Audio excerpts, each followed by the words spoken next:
ආයුබෝවන් සුබ දවසක් මම ડોક્ટર ස්නායකාර අපි අද කතා කරන්නේ අපේ ග්ලෝබල් ආයතනය කියන්නේ තුවාල සඳහා විශේෂ ප්‍රතිකාර කරන මධ්‍යස්ථානයක්. ඉතින් ඒක නිසා අපිට ඇත්තටම තුවාල කිව්වම බොහෝ දුරට එන්නේ වැඩිම ප්‍රමාණයක් එන්නේ අපිට ඩයබටික් තුවාල තමයි එන්නේ.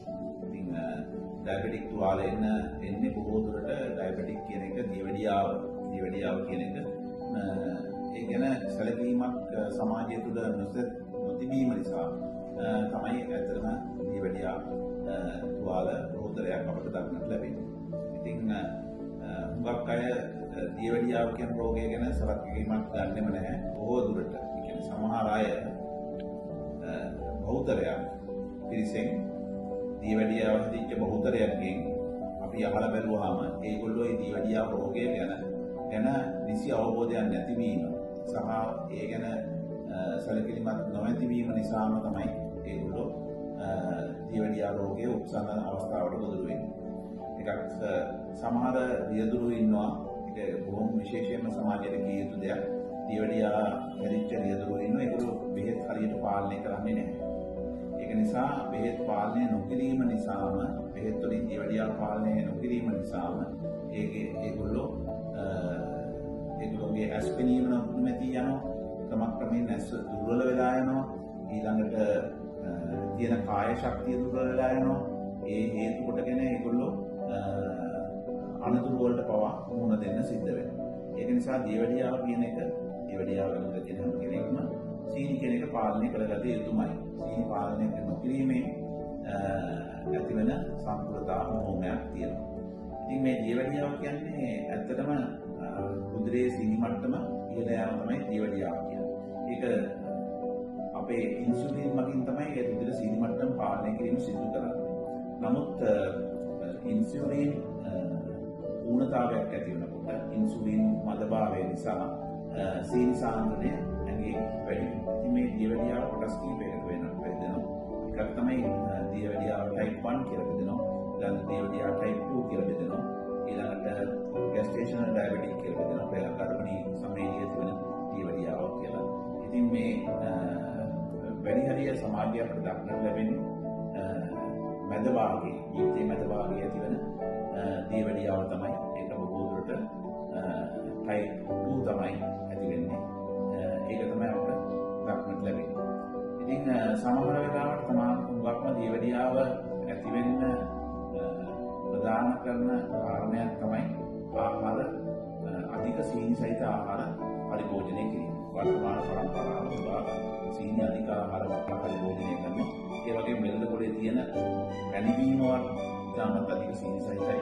අයිස්ක්‍රීම් වර්ග নানা ප්‍රකාර අයිස්ක්‍රීම් තියෙනවා. ඒ අයිස්ක්‍රීම් ඉතාමත් සීනි අධිකයි. කේක් වගේ හැම දෙයකින්ම දැන් පෙරට කලින්ට වඩා සමාජයේ ආහාර පාන විවිධ වර්ගවල තියෙනවා. ඉතින් ඒ හැම එකෙම එකතු වෙන්නේ අපේ සීනි එකතු වීමක් තමයි සිද්ධ වෙන්නේ. මේ හැම එකකින්ම සීනි වැඩි වීම තුලින් දියවැඩියාවට දුර වෙන තියෙන අවකාශය වෙනවා. කියන්න ඕන විශේෂයක් තමයි අධික ස්ථූලභාවය. අධික ස්ථූලභාවයෙන් දියවැඩියාව හේතු වෙනවා. තවත් ව්‍යායාම මදකම. ගොඩක් අය මේ ආහාර පාන ගන්නවා කියන ව්‍යායාම ගොඩක් අඩුයි. ඉතින් ඒක නිසා දියවැඩියාව දුර වෙන්න අවකාශය තියෙන lack of exercise කියන තත්ත්වයක්. ඉතින් මේක අමතරව පාරම්පරිකවත් දියවැඩියාව කියන රෝගය පරම්පරාවෙන් පරම්පරාවට ඒක බලපෑම් වලට ලක් වෙනවා. ඉතින් සමහරවිට දෙමව්පියන් දියවැඩියාව හැදුනේ අවුරුදු 50 පෙන්නට පස්සේ නම් දියවැඩියාව හැදුනේ ළමයින්ට ඒක හැදෙන්න පුළුවන් ඊට වඩා අඩු වයසක. ඉතින් මේ අඩු වයසේදී ඒක හැදෙන්න මම ඉහළ කියපු හේතු බලපානවා. ඒක නිසා තරුණ පරම්පරාව දෙමව්පියන්ට හැදුණු වයසට වඩා අඩු වයස් සීමාවලදී දියවැඩියා රෝගයට ගොදුරු වෙනවා.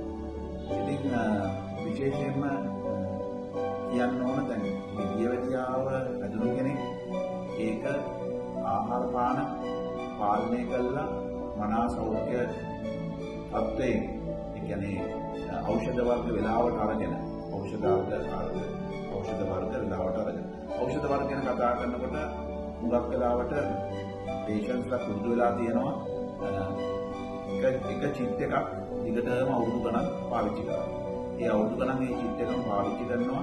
ඒ කඩේ ෆාමසියකට ගිහිල්ලා ඒ චිප් එක පෙන්නලා බෙහෙත් අරගන්නවා.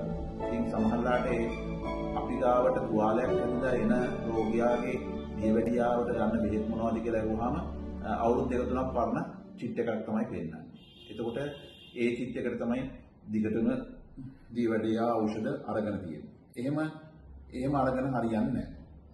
මොකද ඒ ඖෂධ යාවත් කාලීනව වෙනස් වෙන්න ඕන රෝගියාගේ සීනි මට්ටම අනුව.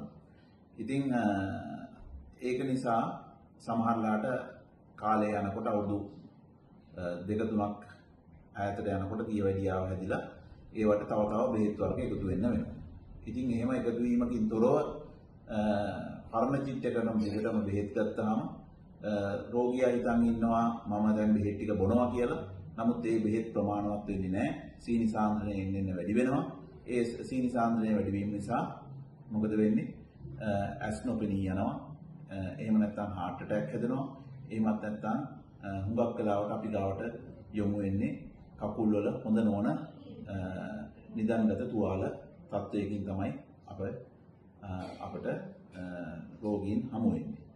ඉතින් මේ නිදන්ගත තුවාල වලට බැලුවාම තුවාල ඇත්තටම එම තුවාල හොඳ කරන්න බැරි මට්ටමටම ලේ ගමනය අවහිර වෙලා ඒක කකුල ඇඟිලි එහෙම කළු වෙලා.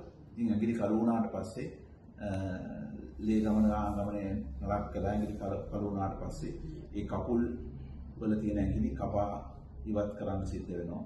සමහර වෙලාවට ඒ කකුලේ ඒ පැත්තටම ලේ ගමනය කොහෙත්ම වැඩ කරන්නේ නැති අවස්ථාවල මුළු කකුල පිටින්ම අයින් කරන්නත් සිද්ධ වෙනවා. ඉතින් මේ දේවල් සිද්ධ වෙන්න වැඩි කාලයක් ගත වෙන්නේ නැහැ.